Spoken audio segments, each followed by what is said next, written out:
Hey, how you doing? I got a new sim rig, and we're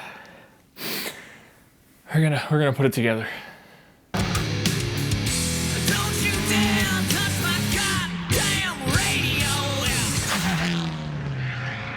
Hey, what's up? You might be wondering where I'm at right now. I'm on the side of the room you normally don't see. I normally sim race over there. There's a drum set behind you, right behind you.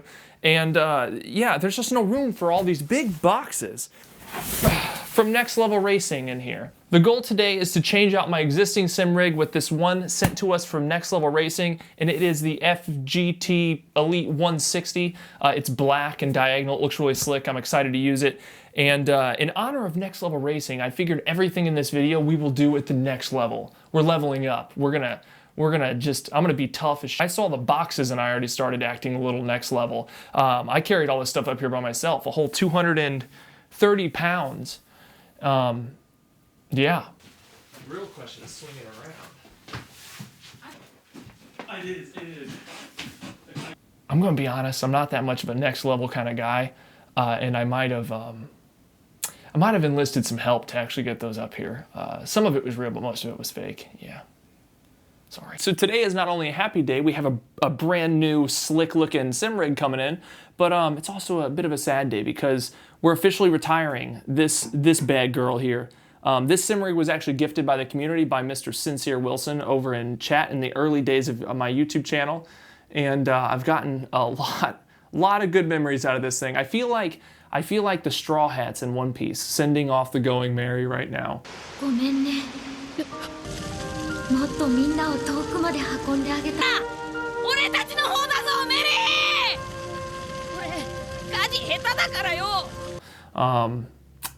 I'm sorry if that was way too much for you. I apologize. Also, I never gave it a name. Susan? Nah. I don't like that. So let's get the old sim rig out and then I will start filming a time lapse of the new one going in. And just to give you an idea of the space I have to build a whole rig in, let's take a look. When this sim rig is out, it will be a little better and I'll have a little bit more room to work. But we should be good. Holy hell.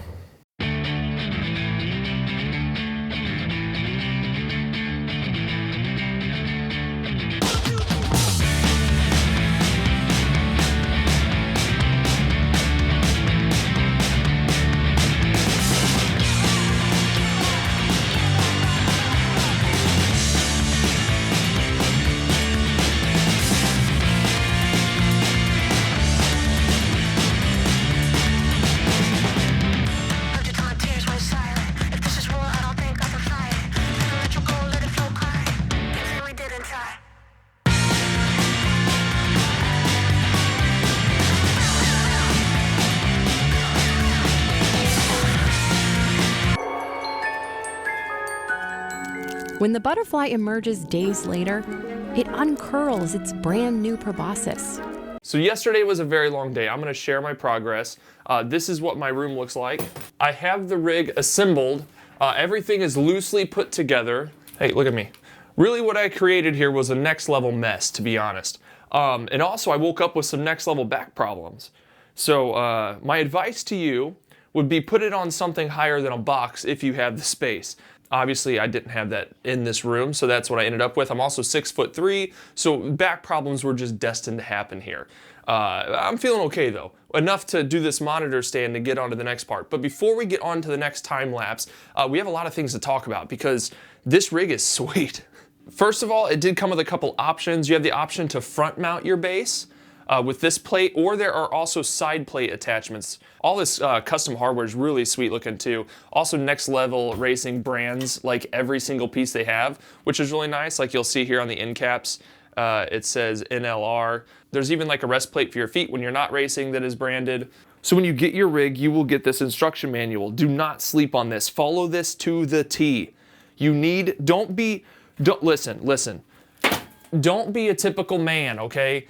Put the rig together by the book. There's a reason for it, okay? Do not skip the manual. Reason I say that, the T-nuts that come with this rig, they don't slip into the profile. Like, you can't slip them in from anywhere. They have to go into the ends.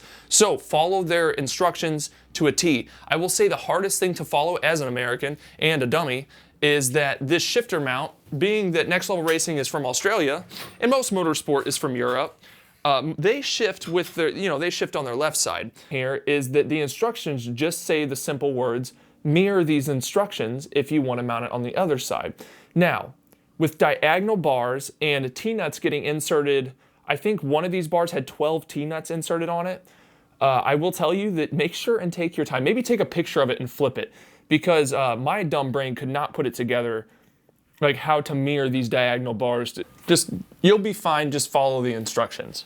So really quick, like I mentioned earlier, these T-nuts have to slot in from the end of the rail. You cannot pop them in like these silver ones. If it were me, I would want to use all the black ones because of the way this rig is. This is a solid black rig. I would want to use the black T-nuts. So make sure follow the instructions, get that right. And I did not follow the instructions very well because I put my shifter T-nuts over here as well, over there. So I have 4 T-nuts that I need to dig out of here. Basically, I'll take these 2 bolts out in the back and I'll slide them out. And I'll have gained 4 of these fancy black T-nuts because you will run out if you misplace them. Also, from my experience with my last rig, loose T-nuts in your rig means rattling under force feedback. I will say though that these ones fit very tight, so I don't know that they would rattle even if you had extras. I just have to say that the red and black, the red accenting is gorgeous, especially with the SimMagic products. If you're into that cohesive look, this is definitely a SimMagic sort of rig, right? Super nice. Something you saw in that time lapse that we haven't actually talked about is this badass seat, the ERS3. This is I believe this is leather. So this seat actually requires both handles to be pulled to recline. So what I'm trying to say is if you have only one arm, this might be difficult. However, kudos to you for getting this far, and you are one resilient SOB. Some of you will be interested how I mounted the seat. So I decided to mount my seat on these single pieces of aluminum here, and then mounting it to the actual seat plate at almost the highest position, because I want my feet to be lower than my hips. I know that they have different positions listed here, like Formula, Hypercar, and GT. I mean, I want this as low as possible. That's kind of just the way I like to race. I like it being more relatable to my own car. But with this rig, it is really easy to adjust that stuff. You just undo these on both sides and you can tilt the plate up. So you can definitely get different positions pretty easy. Another good thing, a lot of this aluminum has these measurement marks, so you can match them up on both sides. You'll find it in various places throughout the rig. There's some down there. There's some on the pedal plates. What I can say so far is that the seat is very stable and very comfortable, which I wasn't sure when I saw it, but and the recliner is very sturdy. I don't think you have any issues with that. I was worried about the give the recliner would have, but I don't feel any, so I'm excited about that. I'm glad that that's nice and sturdy. But this is what I'm looking at so far as I go into day number 2. And here's the problem. I have a race tomorrow. I'm filming this right now on Friday. I have a race Saturday, and I haven't put in my practice yet. It's not fair to the other people on the grid if I'm not practiced. So the goal here is to get this done today, get a decent adjustment today, like that I'm comfortable at least a little, because I know this stuff doesn't come like quickly. You gotta get this right. And then compete tomorrow. And I will film that race as well and use that in this video. But oh my God, it's time for some next level hustle. Let's get back to it.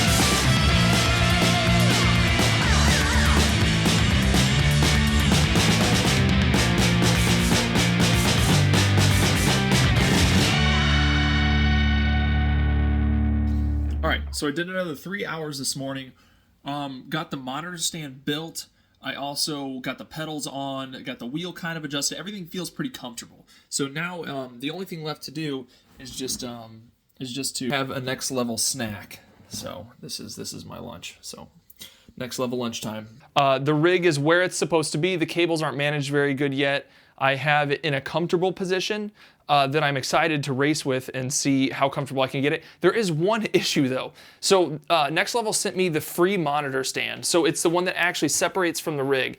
And as you can see, it goes a little far out into my room. So this is actually not gonna be able to live like that. I'm gonna need to figure something out. And I think that what's gonna happen is I have this piece of aluminum that was with my old rig, and I think it is just the right length to where if I L-bracket it in between the posts, I can replace this long one that they sent. But that's something I will do absolutely last. First, I'm gonna get this room cleaned up, and I'll time-lapse that because I've got a big job ahead of me. You know, one of the next level things I told a friend in Discord that I was gonna do was I told him I was gonna build this whole thing without ever cleaning up trash.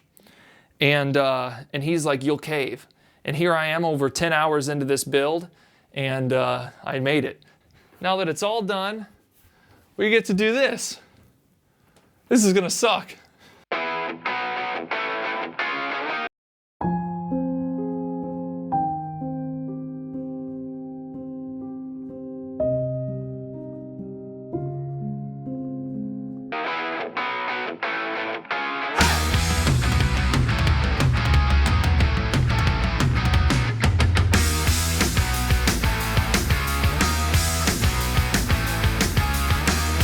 Sorry, I'm really out of breath. I was just chasing that thing right there. What are you gonna do about it? You missed. You missed. You missed. I almost fell. All right, since I last got the rig 4 days ago, there's been a next level snowstorm. And which means I've been inside a lot and I've gotten a lot of time to race in the Elite 160. And I've got to say, it's pretty killer. And yes, I did finish the rig and did get to participate in my race. It was actually a 90-minute race on Watkins Glen, which there's no better way to test a rig than doing an hour and a half straight, right? It was fantastic. I had no issues. I was super comfortable the whole time. I've got the seat up so high, I feel like a truck driver, which is great. And yeah. And that's it, 90 minutes at Watkins Glen, and I finally hit a wall. What are you doing? I was running and I fell in a hole and I almost did this split. If I had to give a list of pros and cons for the Elite 160, the pros, I think the rig is slick as hell. I really do. As sturdy as can be. There's no rock, no shake, anything. I like those T-nuts that came with it. They're very tight and compact, let alone you can't put them in later. You put them in first. They are super nice and the connection's super solid. Another pro would be all the cable management stuff that the rig came with. I haven't really dove too much into the cable management, but they sent lots of things to make sure your setup is clean, which is good. Also, for those of you who like the availability of having multiple adjustments, this thing can be adjusted a ton. You can raise the legs up to be more F1. Apparently those F1 guys have their feet up head level with their eyes or something, because that's crazy looking. Or you can have it like me and have it more like a car where you're sitting, you know, and your legs are more bent. It's just however you want it, that's awesome. Now for my list of cons, which is kind of the same with any aluminum profile, but I did notice it a bit more on this one. So an aluminum profile is something you want to get right the first time. And I'm going to tell you, don't mess that up. Take your time, do your measurements, and make sure it's right as you go.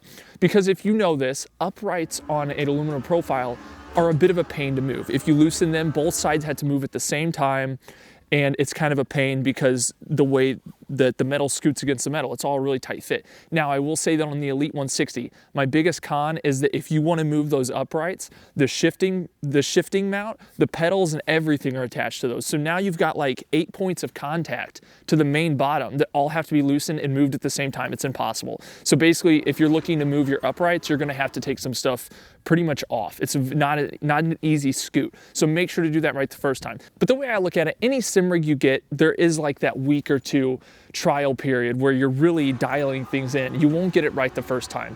So these are just things we all go through when we get an aluminum profile. And the good thing is that once you're past that period and you're comfortable, you never do it again. And hardly ever even have to tighten bolts. Aluminum profiles are super sturdy. So I know I was joking at the beginning of the video, but for real, enlist a friend to help you with this rig, to lift it, to put it together. It really is a big job. The build in total took me 12 hours and 40 minutes. That's how much time-lapse footage there was. Just to touch on a couple other things, the monitor mount was way too wide for me, but that might be handy in some distant future of mine when I could get a bigger monitor. But for now, the monitor mount was too long. I got lucky and had a shorter piece. I wouldn't cut those pieces. If I were you, I would hold on to that piece because it is nice and pre-drilled, and maybe just find yourself another piece if you do need a smaller option like I had. The last thing is the seat. I have now done a 90-minute race in the seat. I have also done a lot of side racing in the seat, a lot of computer work in the seat. I do my editing from there too, so it's important that it's comfortable. And let me tell you, that seat is freaking comfortable. It's so comfy, it's wild. I can't wait to test things more and tilt the seat different ways and see how much more comfortable I can get. One thing I always do is use a lumbar pillow. I've never found a seat position that really supports the lower back, and I need that. I'm tall and lanky, and I lift things poorly, and I've got a terrible back, so that's important to me, is that I have some lower back support. But basically, big shout out to Next Level Racing for sending that rig over. Pretty badass, yeah. Yeah. And yeah, so now all that's left to do is destroy a kid with a snowball.